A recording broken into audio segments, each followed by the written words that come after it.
que hoy también ellos puedan salir de aquí conociendo a Cristo como su Salvador. Te damos gracias por todo en el nombre de Jesús. Amén. Buenas tardes a todos, hermanos. Dios los bendiga. Vamos a abrir nuestras Biblias, por favor, en el Salmo capítulo número 8. Salmos capítulo número 8. Vamos a continuar también con nuestra serie Alabemos a Cristo a través de los Salmos. Y vamos a Salmos capítulo número 8, por favor, hermanos. Estamos estudiando los Salmos del libro 1. Hemos estado viendo el Salmo 1, hemos estado viendo el Salmo 2, hemos estudiado el Salmo 3 y hemos estado viendo y vimos un Salmo del libro 2, el Salmos 80.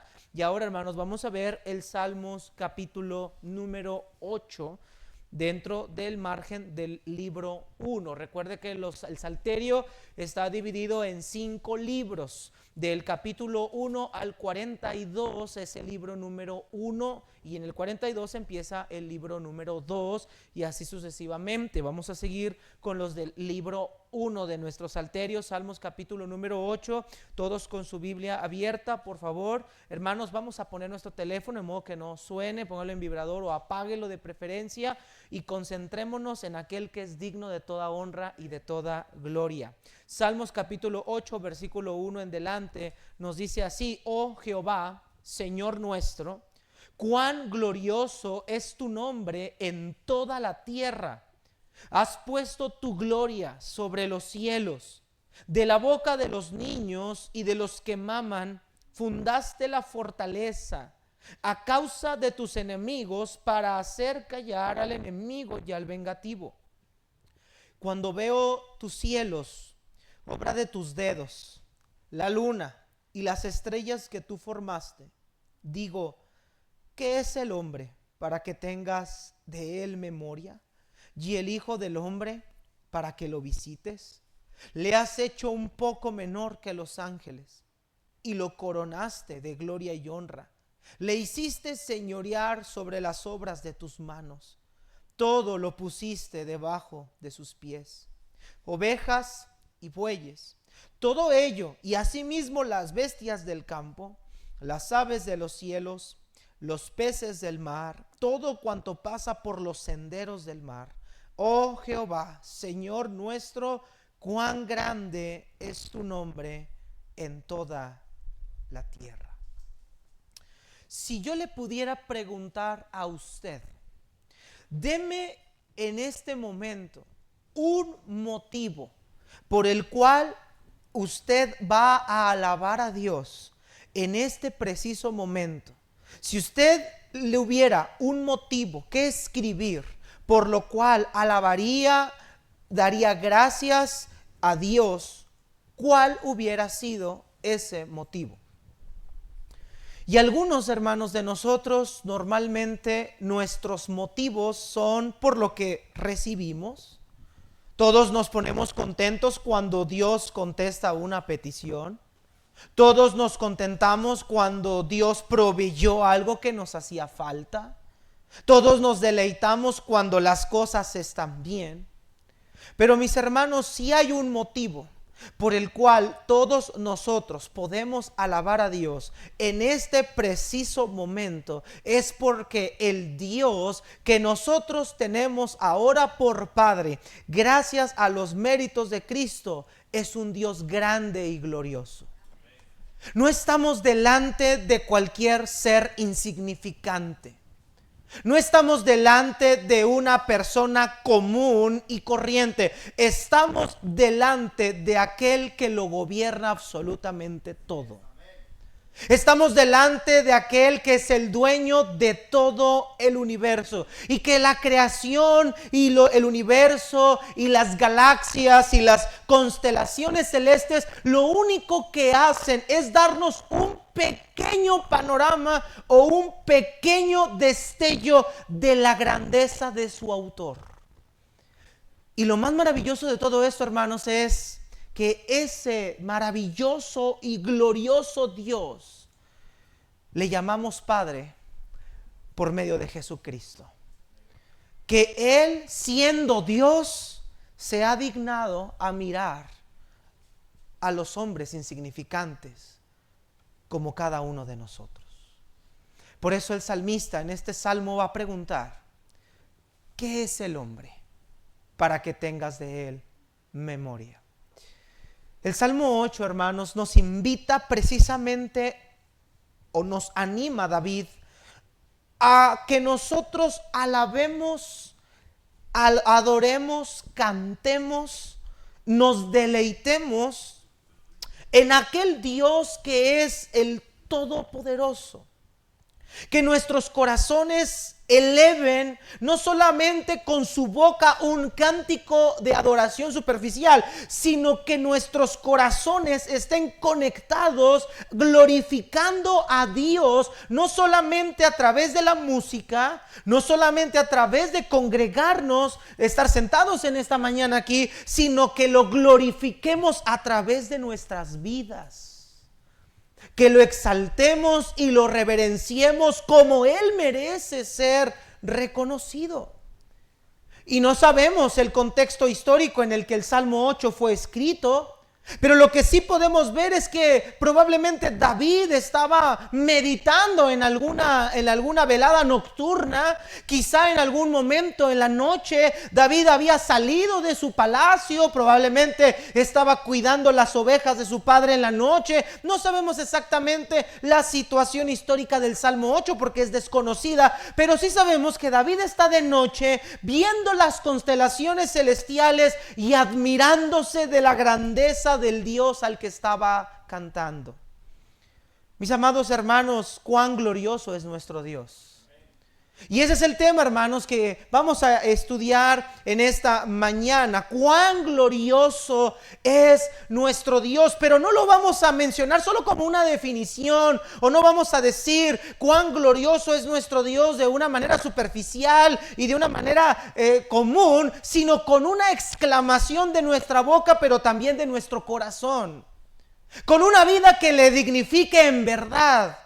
Con una vida que le glorifique. Y hermanos, tan glorioso ha sido nuestro Dios que a través de Cristo, el verdadero hombre coronado de honra y gloria, restaurará todas aquellas cosas que Adán y Eva perdieron en el Edén.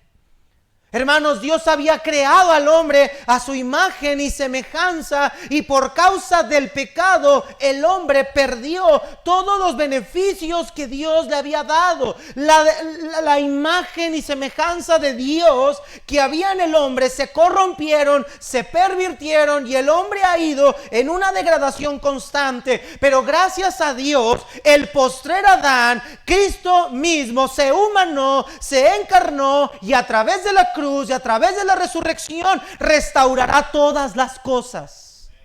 Cuán glorioso es nuestro Dios que se ha dignado a mirar al hombre insignificante y nos ha dado redención y restauración para el mañana. Esos son los motivos, hermanos, que vamos a ver a través de este mensaje.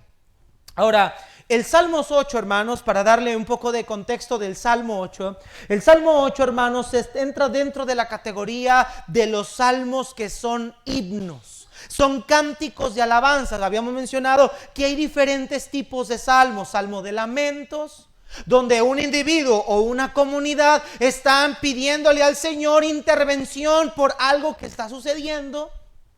Salmos de gratitud, como el Salmo 103, bendice alma mía al Señor y todo mi ser bendiga su santo nombre. Salmos de un penitente, que son de alguien que está dolido por haber pecado contra Dios. Ten piedad de mí, oh Dios, conforme a tu misericordia, lávame más y más de mi pecado, como el Salmo 51. O el Salmo 8, que es un salmo de un salterio, es un himno de alabanza, cántico de adoración al Dios que merece la honra y la gloria. Y el propósito de este tipo de salmos es adorar, es alabar al Señor con la finalidad de mostrar, de reconocer las grandezas, el poder, la majestad y los atributos de Dios. Amados hermanos, muchas veces nosotros cuando oramos siempre solemos pedir. Y no está mal pedir, hay que pedir, la oración es pedir. Pero la oración no solamente es pedir, es alabar. La oración también es reconocer la grandeza de Dios. Y yo le quiero preguntar a usted, ¿cuánto tiempo usted ha invertido en su vida de oración para alabar a Dios solamente por lo grande que es Él? Solamente por lo que Él es como Dios, por los atributos que Él tiene. ¿Cuántas veces hemos alabado a Dios por su grande nombre, por la grandeza de sus obras? Y si no lo hacemos mientras las cosas están bien, mucho menos lo vamos a hacer cuando las cosas no van bien.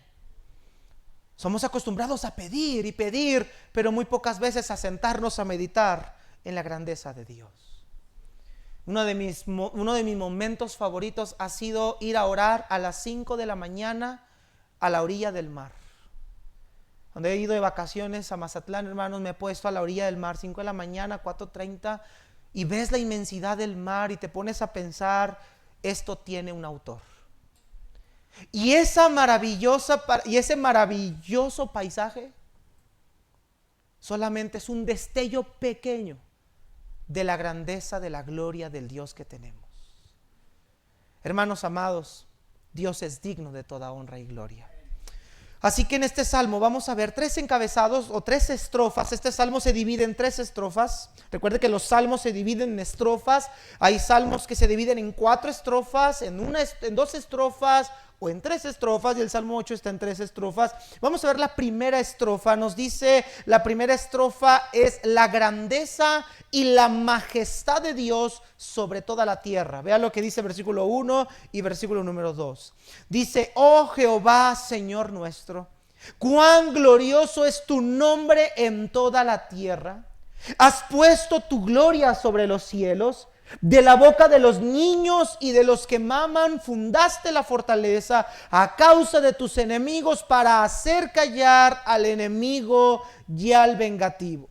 Como veíamos en la introducción, hermanos, este salmo comienza con un himno de alabanza plena. Es una alabanza totalmente dirigida hacia Dios. Pero lo interesante de este salmo, hermanos, o lo interesante de esta alabanza es que David comienza utilizando el nombre que Dios utilizó en el libro de Éxodo 3 para revelarse a Moisés.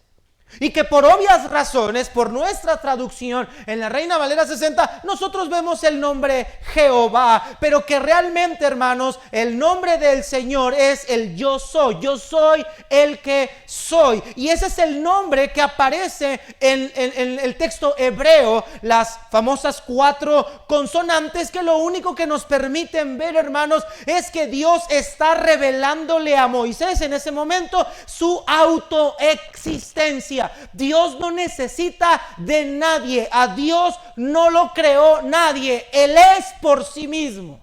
Por eso Él se reveló a Moisés y Él dijo, yo soy el que soy. Él es el principio, Él es el final. Como dice Apocalipsis, Él es el alfa y la omega. El que es, el que era y el que ha de venir. Él es el todopoderoso. Y David empieza exclamando, note, hermanos, y no se coma las letras ni los signos que hay en la escritura. David no está solamente pensando en esto, David está exclamando esto. Hay signos de admiración ahí. Dice David en un grito de júbilo, oh Señor, oh Todopoderoso, oh Yahweh, Señor nuestro, Adonai. Tu nombre es glorioso en toda la tierra. Es una adoración abierta.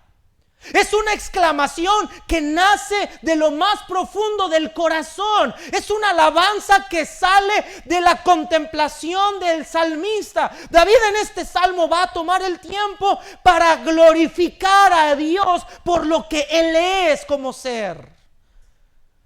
Cuando usted y yo, hermanos, estábamos en la etapa del noviazgo, nos encantaba resaltarle a nuestra pareja todas las bonitas cosas que tiene, que con el matrimonio cambian. Qué hermosa estás, ahora eso sí sigue vigente, claro está. Qué bonita eres, qué guapo estás. Muchas hermanas mintieron en eso. Qué guapo estás. Qué inteligente, hermano, ¿sí o no que cuando estábamos en el noviazgo nos encantaba resaltar las virtudes de nuestra pareja? Ahí de ti si no lo hacías. Pero ¿por qué a Dios no nos dedicamos solamente momentos para decirle: Señor, qué grande eres, qué bello eres, Señor, qué glorioso es tu nombre? Qué impotente me siento al saber que te fallo cuando tú eres digno de toda honra y gloria. Hermanos, David está alabando a Dios, está, si lo podemos decir así, está adulando a Dios y está resaltando un atributo de Él: tú eres el que ya existes. Y luego menciona Señor nuestro. No dice: oh Jehová Señor. Pudo haber dicho así, pero David entiende que Dios no es solamente el Señor, sino que Él es su Señor. Y la palabra Adonai, hermanos, no solamente nos expresa la idea de gobierno o del dominio que Dios tiene sobre todas las cosas, sino que David reconoce que Dios no solamente es el gobernador del universo, no solamente es el Señor de todas las cosas. Dice David: Señor, yo también te pertenezco. Tú también eres mi Señor. Tú también eres mi dueño, tú eres mi amo, tú eres quien me gobierna, quien me conduce, quien con cuerdas de amor me llevas por el camino que tú deseas. David es consciente, hermanos, que él depende totalmente de aquel que lo creó. Hermanos amados, Él es nuestro Señor. Y Él es el que debe de tener la preeminencia en nuestro corazón todo el tiempo. Él debe ser el primer lugar en tu vida. Él debe ser el primer lugar en mi vida. Él es nuestro Señor. Y David, entendiendo esto, hermanos, glorifica a Dios diciendo lo siguiente: cuán glorioso es tu nombre en toda la tierra. Has puesto tu gloria sobre, ¿qué dice ahí, hermanos? Sobre los cielos.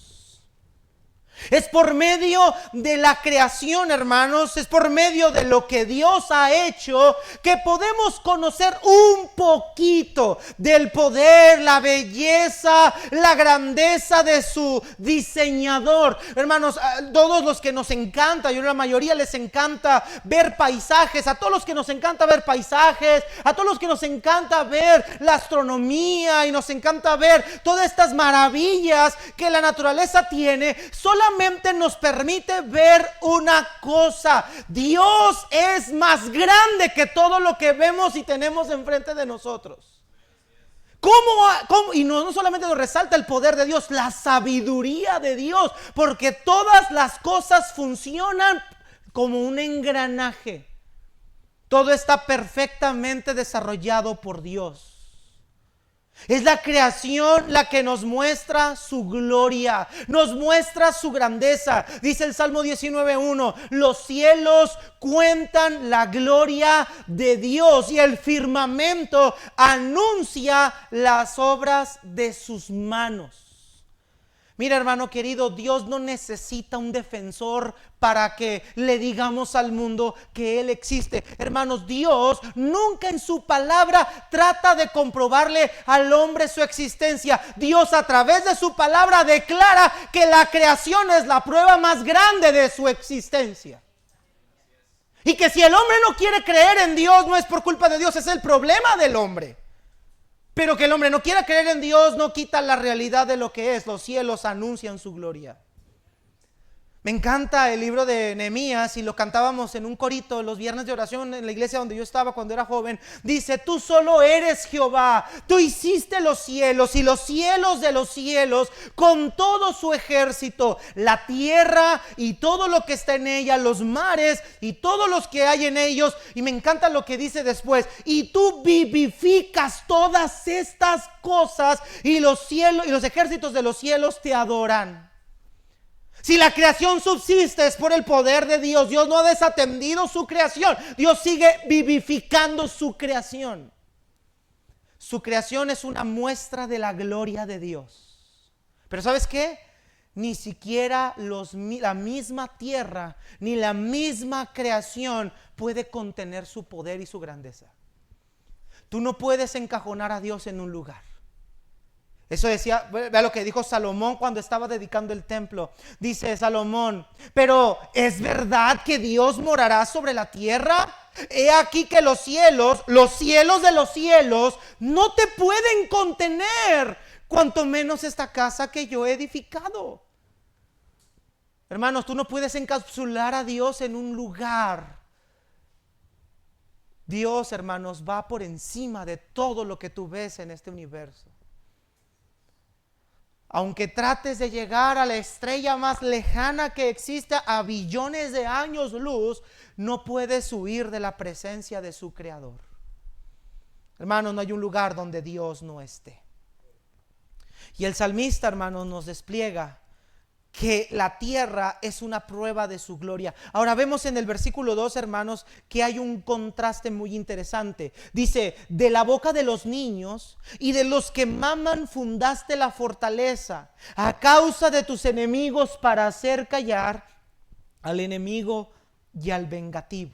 Aquí hay un contraste interesante, porque David comienza hablando de la grandeza de Dios, de la gloria de Dios en la tierra, y luego ahora pasa a hablar, hermanos, de la boca de los niños, de los que maman. Ahora se refiere a través de un bebé, y dice: a través de su boca, a través de ellos, tú has fundado una fortaleza que fue puesta por ti, diseñada por ti, para hacer callar a los enemigos y a los vengativos.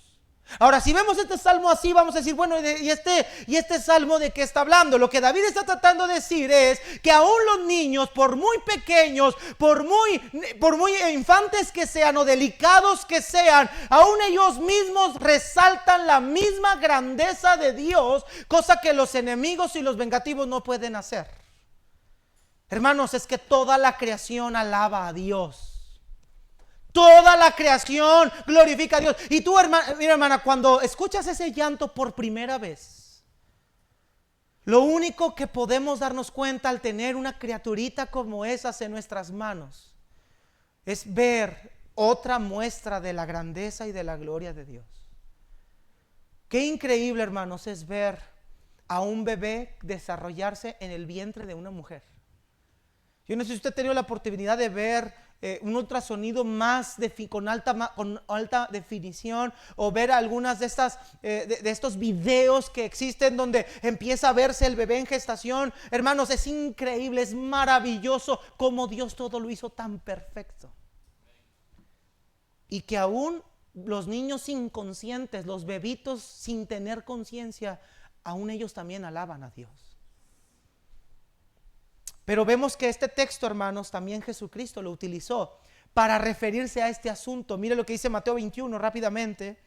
Vamos a poner un separador ahí, vamos a Mateo 21. Este mismo texto lo encontramos nosotros en Mateo 21, versículo 12 al 16. Y aquí viene algo muy especial en este texto, hermanos, que cuando lo comparamos con el Salmo 8 nos damos cuenta de algo muy importante en esta escena. Mateo 21, 12 al 16. Voy a tomar tiempo para explicarle el contexto. Cuando Jesús había regresado a Jerusalén, recordarás tú que el Señor le dijo a sus discípulos que fueran a buscar a un hombre que fueran a una aldea, y que iban a encontrar ahí una asna, un pollino, un hijo de la asna atado, y que lo iban a desatar y se lo iban a traer a él. Y es cuando vemos a Jesucristo montando este pollino, entrando a Jerusalén, y vemos a las personas cómo pusieron sus mantos sobre el camino y las ramas sobre ese camino, y la multitud aclamaba diciendo: Hosana al Hijo de David, bendito el que viene en el nombre del Señor, hosana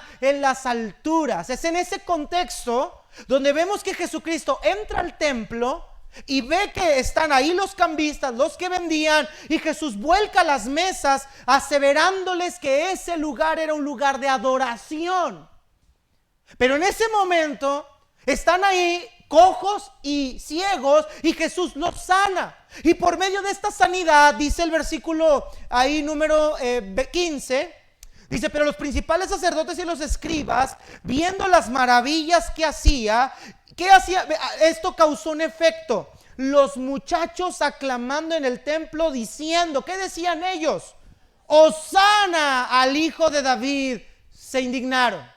Vea que estos muchachos están alabando a Jesús diciendo: Hosana al Hijo de David. Ahora mira lo que Cristo les responde ante su indignación. Y le dijeron: ¿oyes lo que estos dicen? Como diciendo: Señor, esta es una blasfemia. Y Jesús le dijo: sí. ¿Nunca leísteis? Léanlo juntos, hermanos.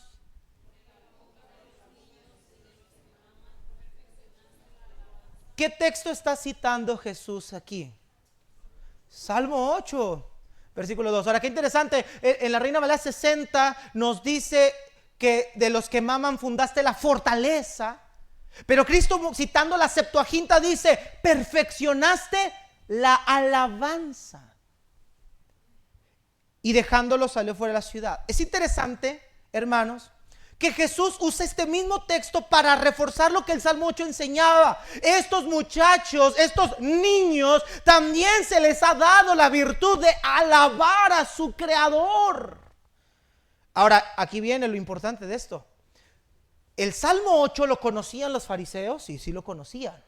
¿Lo habían leído? ¿Lo habían quizá memorizado? Claro que sí. Y sabemos que el Salmo 8, ¿a quién está alabando? Lo mencionamos al principio del mensaje. ¿A qué nombre se está dirigiendo el Salmo 8? A Yahweh, a Jehová, a Adonai. Y Cristo dice: sí, déjalos que lo hagan, porque la Escritura dice que así lo tienen que. Cristo ya no solamente está aceptando su posición como Mesías, sino está aceptando una adoración como ¿quién, hermanos? Como Dios. Déjalos. ¿No has leído lo que dice el Salmo 8:2? Que de la boca de los niños y de los que maman perfeccionaste la alabanza. Cristo se está revelando, se está mostrando como el Dios encarnado. Pero los fariseos están actuando como lo que dice el mismo Salmo 2, en respuesta a los enemigos de Dios, a los vengativos. ¿Recuerdas el Salmo 2 que vimos que los enemigos de Dios se levantan contra el rey? Bueno, mis hermanos, estos fariseos estaban claramente siendo esos enemigos que el Salmo 8:2 nos narra ahí. Entonces, hermanos, por muy insignificante que pueda ser la criatura, toda la creación y todas las criaturas son una muestra de la gloria de Dios. Y ante esto, hermanos, pregúntate una cosa: ¿estoy viviendo en conformidad con la grandeza y la gloria de Dios? ¿Mi vida dignifica, representa la grandeza y la gloria del Dios que yo digo que es mi Padre? No olvides el mandato de Pablo a los Efesios: sed imitadores ¿de quién? De Dios, como hijos amados. Efesios 5:1. Si nuestra vida debe de ser en conformidad con Dios, mi pregunta para ti es: ¿estás viviendo con una dignidad de la gloria del Dios majestuoso que se nos narra en el Salmo 8? ¿Tu vida lo representa con esa claridad? ¿Tu vida le alaba? ¿Tu vida es una alabanza viviente? Hermanos, cantar es muy fácil. Cantar es muy sencillo. Vivir alabando a Dios a través de mi testimonio es lo que importa. Conozco un montón de religiosos que cantan. Conozco un montón de legalistas que cantan a un Dios que no conocen. Y digo que no lo conocen porque no viven como Él demanda. Pero Jehová mira el corazón, hermanos. Y si en verdad nosotros alabamos y glorificamos a ese Dios, nuestra vida va a ser un momento de adoración. Pero esto también, hermanos, el salmista David nos da un nuevo contraste y lo vemos ahora en nuestra segunda estrofa. Regresemos al Salmo 8, por favor. Y vamos a ver nuestra segunda estrofa: la nimiedad del hombre ante la grandeza de Dios. Repito por lo complejo de la palabra: la nimiedad del hombre ante la grandeza de Dios. ¿Qué es la nimiedad? La pequeñez del hombre. La nimiedad del hombre ante la grandeza de Dios. Versículo 3 al 4.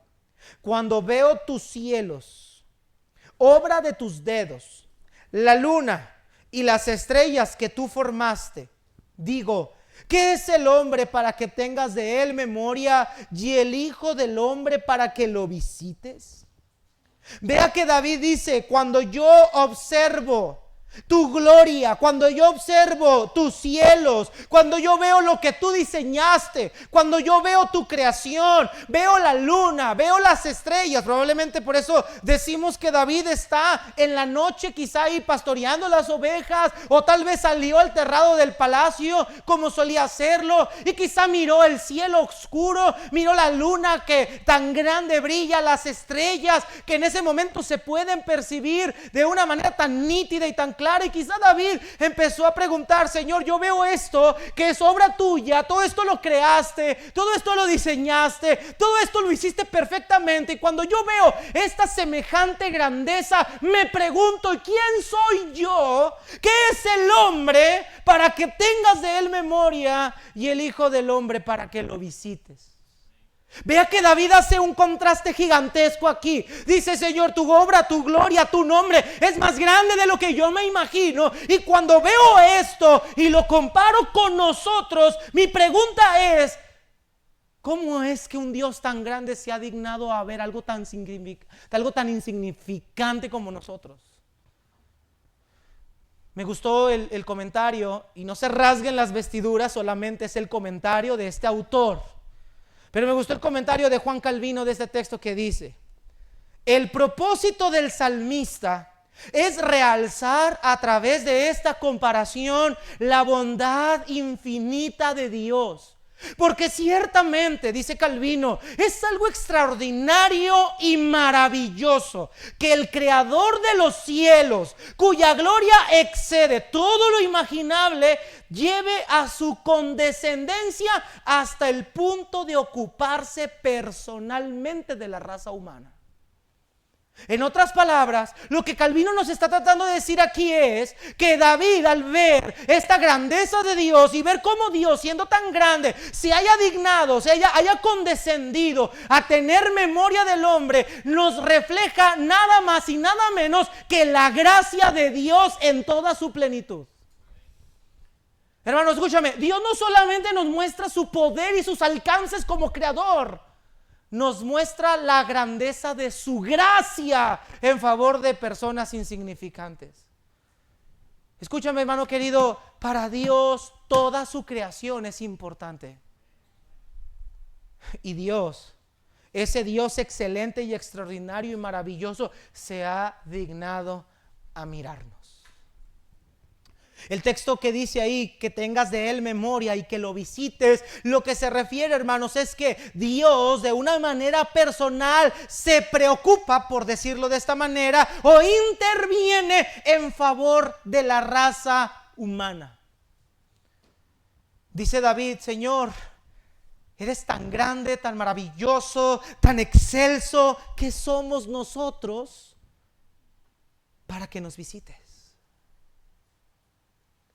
Pudiendo fijarte en otra cosa, Señor, pudiendo mirar algo más interesante, pudiendo ver algo más importante, pudiendo crear algo más grande, pones atención a unos insignificantes hombres, criaturas diseñados por tu misma mano.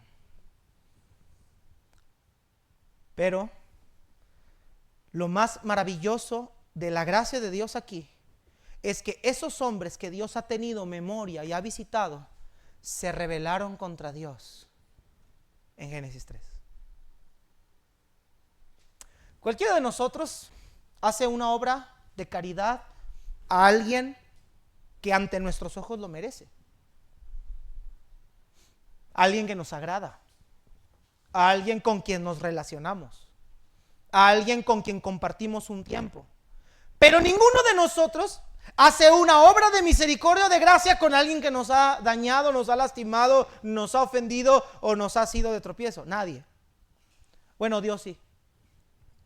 A pesar de que Él creó al hombre a su imagen y semejanza, A pesar de que Dios creó al hombre bajo sus parámetros, lo diseñó, le dio mandamientos, le encargó la creación, la puso en sus manos, el hombre le dio la espalda a Dios. Y aún así, aunque el hombre le dio la espalda a Dios, su gracia no se ha apartado del hombre. Porque la muestra de la gracia de Dios no es solamente el hecho que Dios nos tiene viviendo aquí en este momento. Es que Dios envió a su Hijo Jesucristo en favor de todos nosotros. Qué grande es nuestro Dios. No solo en poder, en gracia, en misericordia, en condescendencia. La palabra hombre en griego aquí es la palabra hebrea enosh. Y la palabra pudo haber sido la palabra Adam, que era la palabra para hombre en hebreo, pero la palabra Enosh nos da una connotación diferente. La palabra Enosh habla de debilidad, de fragilidad. Hermanos, el hombre es tan frágil, es tan vulnerable, es tan pequeño, el hombre es tan débil que cualquiera de nosotros, si estuviéramos en la posición de Dios con la mente que tenemos y con el corazón que tenemos, no le prestaríamos importancia. Tú no te preocupas por una hormiga, ¿verdad que no? Tú no te preocupas por un animalito de semejante. Tú no te interesa nada de ello. Pero Dios se preocupa por personas frágiles y débiles como lo somos nosotros. El Salmo 90, por ejemplo, nos habla de nuestra transitoriedad, lo breve que es nuestra vida. Somos como la flor de la hierba, como la planta que crece y mañana se marchita, como la neblina que hoy está y mañana desaparece. ¿Qué tan débil es el hombre que al más mínimo soplo de Dios, al más mínimo chasquido de dedos, el hombre puede desaparecer en un minuto?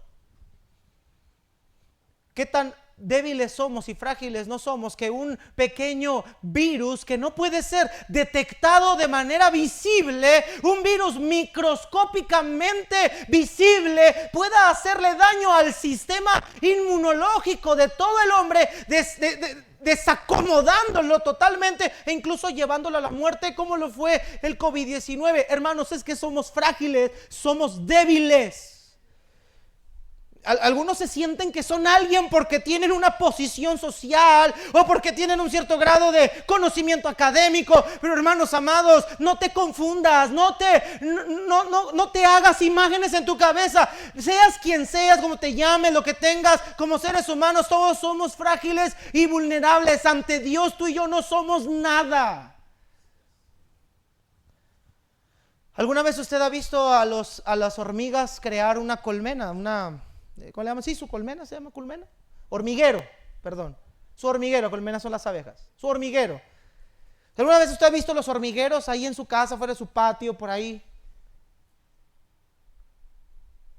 Así como nosotros vemos ese pequeño montoncito de tierra, el hormiguero, y que con una sola patada lo puedes destruir. Yo me acuerdo cuando yo era niño, hermanos, jugaba allá afuera con mis amigos. Yo veía los hormigueros y yo los pateaba.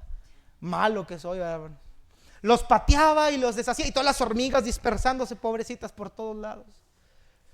Pero piensa en esto, hermano, escucha. Así como tú y yo vemos un hormiguero, y en una patada o al soplarle, ese hormiguero se puede caer, porque es frágil y vulnerable esa criatura a comparación de nosotros. Así Dios en un soplo, en una patada, puede deshacer nuestra vida si Él quiere. Así de frágil y vulnerable somos. Y si Dios se ha dignado a mirarnos, no es porque tú tengas un valor especial, es su gracia en favor de nosotros. Y nos deja ver la grandeza de su gracia. Nos deja ver las maravillas de su gracia. En la mente del Señor estuvimos cuando Cristo tomó nuestro lugar en la cruz, para que tú y yo no muriéramos eternamente. Me encanta, a mí es uno de mis textos favoritos, Efesios 2. Y Él nos dio vida cuando estábamos muertos en delitos y pecados. Y luego dice el verso 4, pero Dios, que es rico en misericordia, por su gran amor con que nos amó, aun estando nosotros muertos en pecado, nos dio vida juntamente con Cristo. Por gracia sois salvos. ¿Qué tanta importancia Dios te dio a ti y a mí? Mira, hermanos, si Adán y Eva pecaron, ¿sabes? Dios pudo haber destruido a Adán y Eva y haber creado otros. ¿Te has puesto a pensar en eso? Dios pudo haberlo hecho. ¿Para qué mandar al Salvador? Pudo haber matado a Adán y Eva y punto final, se terminó la historia redentora.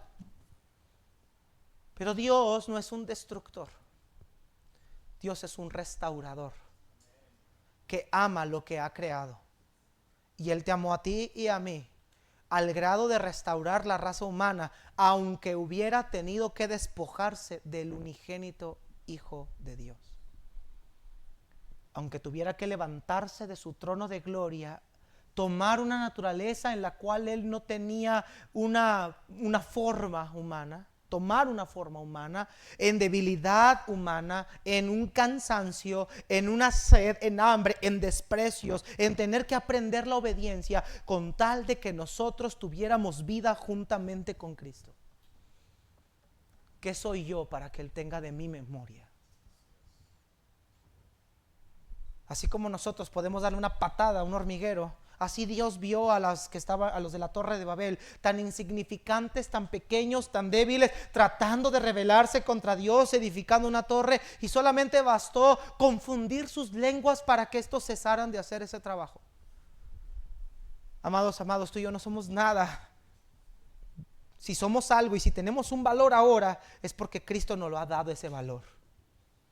Hermana, tu valor no radica en si en tu juventud llegaste pura al altar. No, tu valor no llega, hermanos, si tú eres una persona que tienes económicamente una posición social. Nuestro valor no radica en nada de eso. Nuestro valor radica en que Cristo nos amó a nosotros primero, y ahora todos, sin excepciones, los que creen en Cristo, formamos parte del pueblo de Dios.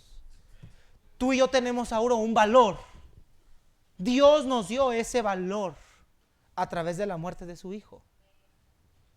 Y lo único que de nosotros debería de salir es una alabanza y un reconocimiento de que todo lo que somos y tenemos proviene de Él y es para Él.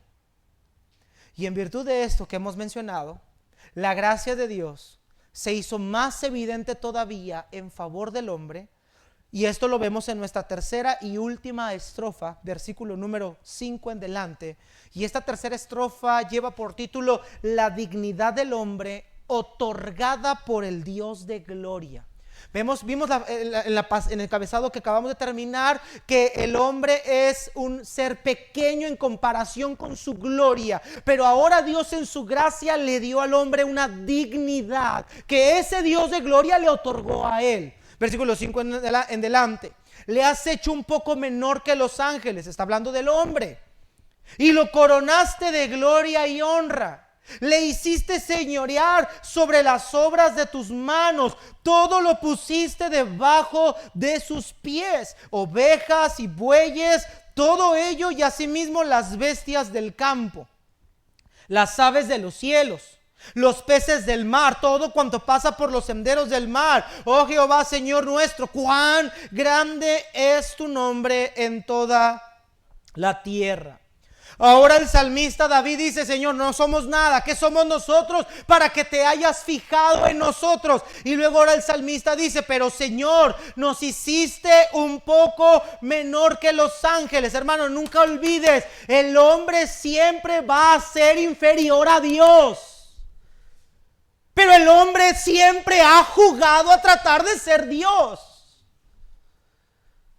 Y Dios, hermanos, un día mostrará la humillación a esas personas que han jugado a tratar de ser Dios. Hermanos, nosotros siempre seremos inferiores a Dios por el simple hecho de que el hombre reniega de Dios. Los necios dicen en su corazón: no hay Dios, y se olvidan que ese Dios al que tanto aborrecen y al que tanto odian fue su autor, su diseñador, quien los engendró. Pero el hombre no tiene respeto por quien lo haya engendrado, porque aún las generaciones de hoy desprecian a sus propios progenitores, que no van a rebelarse contra Dios, hermanos. Pero David nos recuerda algo: somos inferiores, un poco menor que los ángeles, Pero a pesar de ser inferiores, mira el 5, pero lo coronaste al hombre de gloria y de honra. Lo hiciste señorear sobre las obras de tus manos. Y está claro y es evidente que David está haciendo alusión a Génesis capítulo número 2, donde vemos que Dios creó a Adán, lo formó, terminó la creación, y Dios le dijo a Abraham: fructificad y multiplicaos, llenad la tierra, sojuzgadla, la vas a señorear, vas a trabajar la creación. Hermanos, Dios creó al hombre a su imagen y semejanza y le dio al hombre un grado de honor, le dio autoridad sobre su creación. El ser humano era un representante de Dios en la tierra. Todo se le sujetaba al hombre al principio, aún los animales de la tierra. Por eso Adán podía convivir con cualquier tipo de especies, porque se le sujetaban. Dios le había dado esa autoridad. El hombre es una representación, es un reflejo de la gloria de Dios. No hay manera de que el hombre tenga gloria por sí mismo. Ningún hombre tiene gloria por sí mismo. Dios coronó al hombre de gloria y honra. Sin embargo, como todo lo bueno termina, y Adán y Eva le dieron la espalda a Dios, cuando entregaron las llaves de esa autoridad en el huerto del Edén, desobedeciendo a Dios, desobedeciendo su mandamiento, y al introducirse el pecado en el mundo, no solamente trajo maldición al hombre, no solamente el hombre quedó separado de Dios, la creación misma también fue afectada. ¿Recuerdas cuando Dios le dijo a Adán lo siguiente? Maldita será la tierra por tu causa. Hermanos, tú y yo lo que vemos ahora de la creación no es ni lo más mínima muestra de lo que fue el Edén. ¿Tú te imaginas, hermanos, salir a tu patio y ver que los cultivos ya regados por ese vaporcito de la tierra que erosionaba y que regaba los cultivos? Hermanos, no había tanto ese esfuerzo. Pero ahora, cuando entró el pecado, Dios le dijo al hombre: con el sudor de tu frente comerás de la tierra, y esta no te producirá fruto tan fácilmente.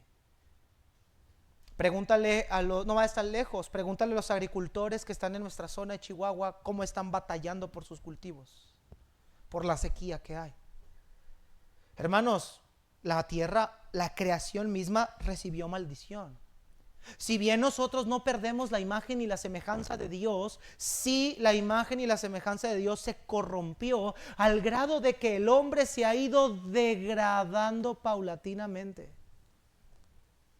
No por nada nos dice el apóstol Pablo en Romanos 1 que habiendo conocido a Dios, no le glorificaron como a Dios, ni le dieron gracias, está hablando del hombre, sino que se envanecieron en sus razonamientos y su necio corazón fue entenebrecido. Profesando ser sabios, se hicieron necios y cambiaron la gloria del Dios incorruptible en semejanza de hombre corruptible, de aves, de cuadrúpedos y de reptiles. Y como ellos no probaron tener en cuenta a Dios, Dios los entregó a una mente reprobada para hacer cosas que no convienen. El hombre se ha ido degradando más. Y esto que Dios había dado al hombre, este señorear sobre la tierra, todo lo había puesto por estrado de sus pies. El hombre tenía la autoridad en la creación que reflejaba esa gloria de Dios. Pero eso se perdió cuando Adán y Eva pecaron. Y hasta la fecha presente, eso todavía no ha sido restaurado. Pero hay una promesa. Acompáñame por favor, Hebreos 2. Hebreos 2. Hay una maravillosa y preciosa promesa. Hebreos 2.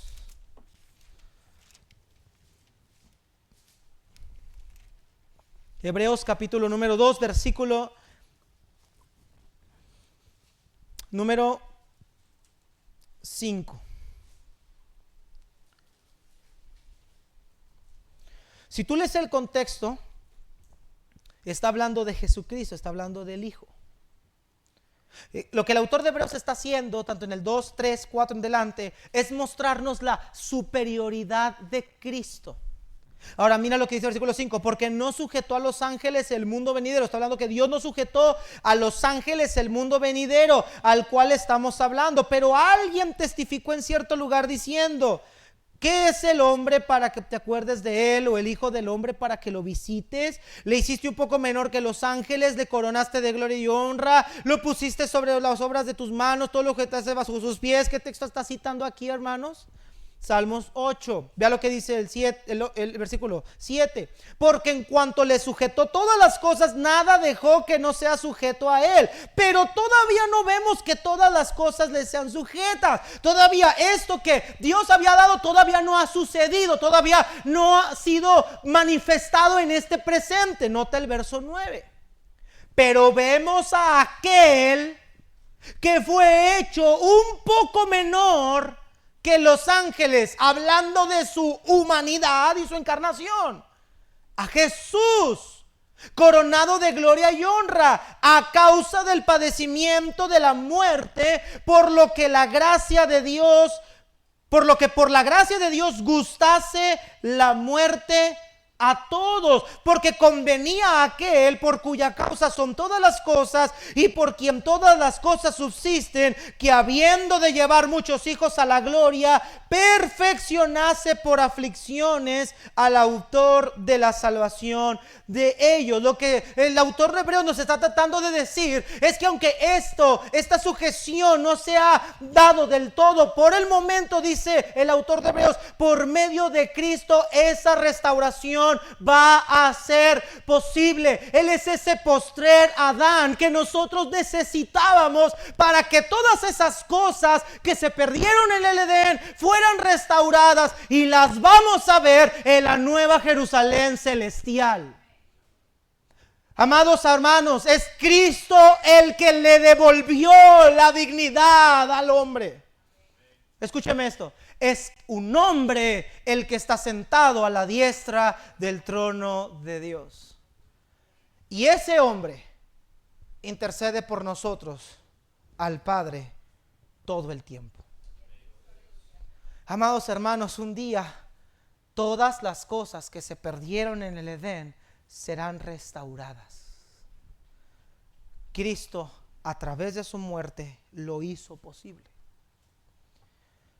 Por eso el Salmo puede concluir como empezó: Señor, cuán glorioso es tu nombre sobre toda la tierra. Tú quieres un motivo para alabar a Dios, déjame darte un motivo. La gloria y la grandeza de Dios se han manifestado a tu vida a través de que Cristo se murió, resucitó en favor tuyo, para que todo aquello que se perdió un día pueda ser restaurado y nosotros estemos con Él para siempre, sin más relación con el pecado, con cuerpos glorificados, caminando en comunión con el Padre para siempre. Y todo lo que sea comparado con lo que acabo de decir es intrascendente y fútil. Nada se compara con la gloria de Dios. ¿Quieres otro motivo para alabar, hermanos? No hay otro. Claro, Dios nos bendice, nos provee, amén, pero es algo nos da lo que necesitamos para una vida superficial, una vida que va a terminar, pero la vida que nos dio esa no acabará, la vida que nos dio es eterna. Un día ya no habrá más llanto, no más dolor, no más quebranto, ya no más relación con el pecado, ya no más separación entre Dios y su pueblo, y habitaremos con Él por toda la eternidad. Ese es el mayor motivo para que hoy en esta mañana tu vida, tu boca, tu ser alaben y glorifiquen al Dios poderoso y majestuoso, al Dios trino, a quien nosotros ahora le llamamos Abba Padre.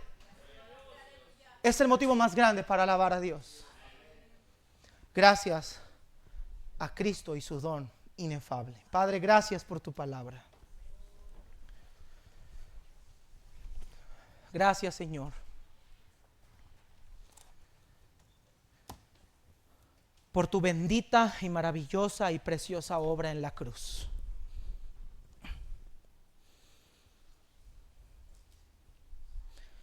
Porque un día, Señor, vamos a poder ver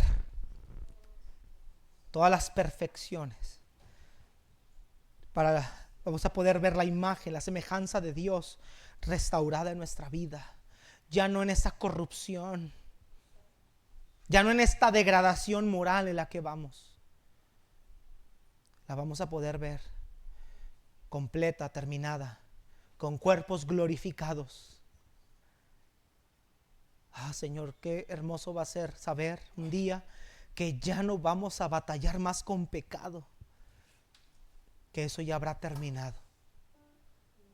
Gracias, Señor Jesucristo, por venir a morir por nosotros. Cuán glorioso es tu nombre en toda la tierra. Todos en oración, y quiero hacer un llamado especial para aquellas personas que no están seguros de ir al cielo.